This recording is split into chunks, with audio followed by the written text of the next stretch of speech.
A city's gates swing open after weeks of siege, and the inhabitants believe they've been spared.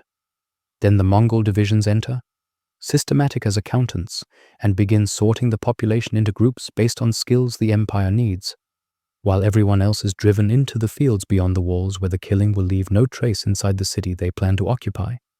This is conquest as administrative process, violence as policy, and it defined the Mongol expansion across Eurasia from 1206 to roughly 1368.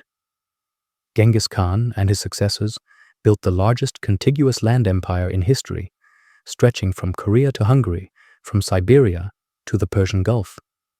They did this not through spontaneous brutality, but through calculated terror, a system of warfare that made surrender logical and resistance suicidal. What the Mongols left behind was not chaos, but a new order, written in the ash of cities that chose defiance and the survival of those that submitted before the siege engines arrived.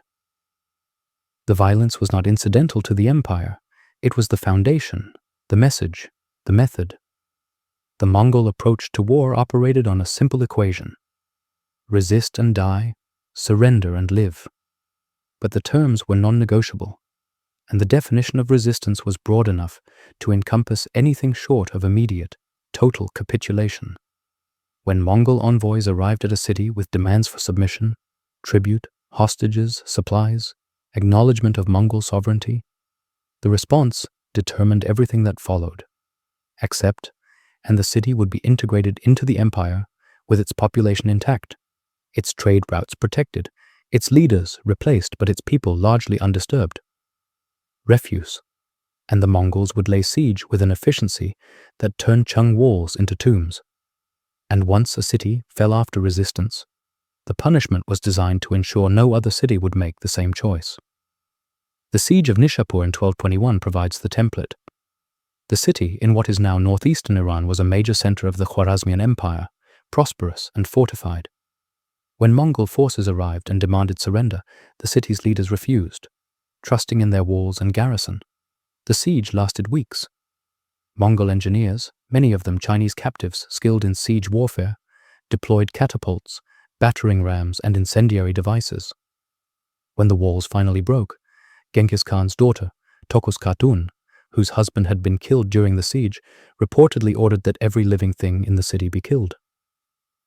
The Persian historian Juvaini, writing a generation later, claims that the Mongols executed the entire population, men, women, children, even dogs and cats, then demolished the city so thoroughly that a field of wheat could be planted over the ruins. The numbers Juvaini gives, over 1 million dead, are almost certainly inflated, perhaps by a factor of 10. But the core event is corroborated across multiple sources. Nishapur was erased, and the erasure was advertised across the region as a lesson in the cost of defiance. But the killing was not random slaughter. It followed a pattern, a logic, that maximized both the immediate utility and long-term psychological impact. When a city fell, Mongol commanders typically divided the population into categories: artisans, blacksmiths, engineers, scribes, doctors, weavers were spared and absorbed into the Mongol logistical network, their skills redeployed to support future campaigns. Young women and children were often taken as slaves, distributed among Mongol households, or sold in markets across Asia. Merchants and administrators who could facilitate trade or governance were sometimes retained. Everyone else, the bulk of the urban population, those whose skills were common or whose loyalty was suspect, was driven outside the city walls and executed in groups, often by forcing them to kneel in rows, while Mongol soldiers moved down the lines with swords or arrows. The bodies were left in the open, visible from the roads, a message to the next city on the campaign route. The Mongols understood that reputation could do the work of armies. After Nishapur, when Mongol envoys approached other cities in Persia, the negotiations changed. Surrender rates increased dramatically. Some cities opened their gates before the Mongols even arrived, sending delegations with tribute and hostages to demonstrate submission. The terror was scalable. A single massacre, widely reported, could pacify a dozen cities without a single additional battle. The Mongol postal system, the YAM, ensured that news traveled faster than armies, so stories of what happened to resistors arrived before the siege engines. Fear became infrastructure, more durable than walls. Yet the Mongols were not indiscriminate. They could be extraordinarily pragmatic when it served their interests. Cities that surrendered early were often treated well, their populations left intact, their trade encouraged, their religious institutions protected. Genghis Khan explicitly promoted religious tolerance, recognizing that a diverse empire required accommodation of Buddhist, Muslim, Christian, and shamanistic populations. Merchants traveling under Mongol protection enjoyed unprecedented safety across the Silk Road, banditry suppressed by a legal code that made attacking traders punishable by death. The Pax Mongolica, the Mongol peace, was real for those who accepted the terms, but it was a peace built on the memory of what happened to those who did not. The destruction of Baghdad in 1258 marked a turning point, both in the campaign and in historical memory. The city was the capital of the Abbasid Caliphate, center of Islamic learning, home to the House of Wisdom and libraries that held centuries of accumulated knowledge. When the Mongol general Hulagu Khan besieged Baghdad, the Caliph al-Mustasim attempted negotiation, then half-hearted resistance, then desperate diplomacy as the walls crumbled. The city fell in February. What followed was systematic destruction. The Persian historian Rashid al-Din, writing decades later under Mongol patronage, describes the execution of the caliph, wrapped in a carpet and trampled by horses, a method chosen because Mongol custom forbade spilling royal blood directly. The population, estimated between 200,000 and 1 million depending on the source, was subjected to a week of killing. Libraries were burned or thrown into the Tigris River, the water reportedly running black with ink.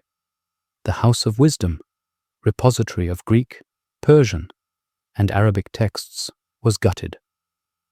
The destruction was not accidental or frenzied, but deliberate, aimed at breaking the symbolic and administrative heart of the Islamic world. But even here, the narrative is more complex than simple barbarity. Some modern historians argue that the scale of destruction has been exaggerated by later sources eager to emphasize Mongol savagery or to explain the decline of Baghdad's prominence. Archaeological evidence suggests portions of the city remained inhabited, that some libraries survived, that the Mongols permitted reconstruction within years. The question is not whether the violence was real, it was, but whether it was exceptional or part of a broader medieval pattern of siege warfare, where sacking cities was common practice from the Crusades to the Chinese civil wars. What made the Mongols distinctive was not the violence itself but the efficiency, the coordination, the way terror was weaponized as a tool of governance rather than a byproduct of conquest. The Mongol legal code, the Yasa, codified many of these practices. Compiled under Genghis Khan, the Yasa outlined rules for warfare, governance, and daily life. It mandated religious tolerance, protected merchants, and regulated the treatment of conquered populations. But it also prescribed death for an array of offenses, from theft to adultery to betrayal. And it defined betrayal broadly. Failing to support a Mongol military campaign, harboring fugitives, even speaking ill of Mongol leadership could be prosecuted as capital crimes. The code created a framework in which loyalty was binary. You were either inside the empire or outside it, protected or targeted, with little room for neutrality. This binary logic made the empire scalable but also brittle.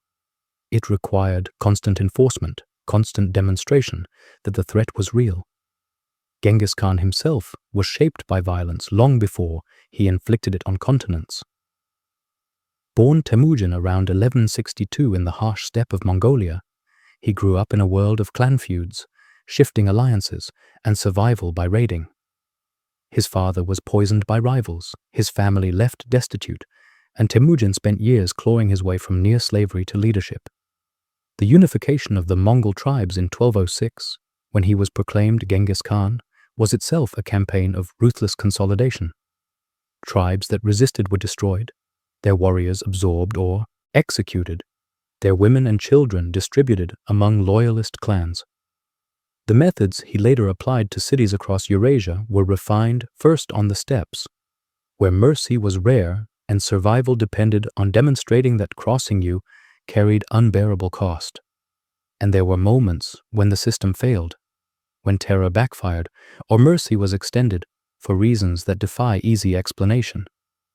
In 1220, after the city of Bukhara fell, Genghis Khan reportedly entered the main mosque and asked if it was the palace of the Sultan. Informed it was the house of God, he ordered horses brought inside, had the Quran chests emptied to use as feeding troughs, then delivered a speech to the assembled population, saying their leaders had sinned against him, and now they would pay the price. Yet he spared many of the city's inhabitants, focusing his wrath on the military garrison. The selective mercy suggests calculation. Bukhara had not resisted as fiercely as Nishapur. Its leaders had fled rather than fought, and so the punishment was calibrated accordingly. The Mongols were not mindless destroyers, but strategic ones, adjusting the level of violence to fit the perceived offense and the broader goals of the campaign. The environmental and demographic consequences of the Mongol conquests remain debated. Some estimates suggest that the population of Persia dropped by as much as 90% during the Mongol invasions, though these numbers are impossible to verify with precision. Agricultural regions were devastated, irrigation systems destroyed, and cities that took centuries to build were reduced to rubble in weeks. But the Mongols also facilitated trade, spread technologies, papermaking, gunpowder, printing, across continents, and created a network of communication and exchange that reshaped Eurasia. The empire was both destroyer and connector, a force that cleared away old structures and imposed new ones, indifferent to the human cost of the transition. In the end, the Mongol conquests force a question about the relationship between violence and state building. Every empire in history has been founded on force, but the Mongols made force visible, systematic, unapologetic. They did not dress conquest in civilizing rhetoric or divine mission.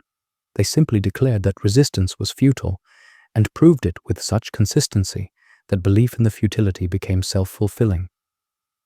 The cities that burned were not accidents or excesses, but demonstrations, calculated investments in a reputation that made future conquests easier. And the cities that survived, that opened their gates and bent the knee, were proof the system worked, that terror, properly applied, could be more efficient than endless war. Which disturbs you more, that the Mongols killed millions to build an empire, or that the system worked well enough to create a peace that lasted generations?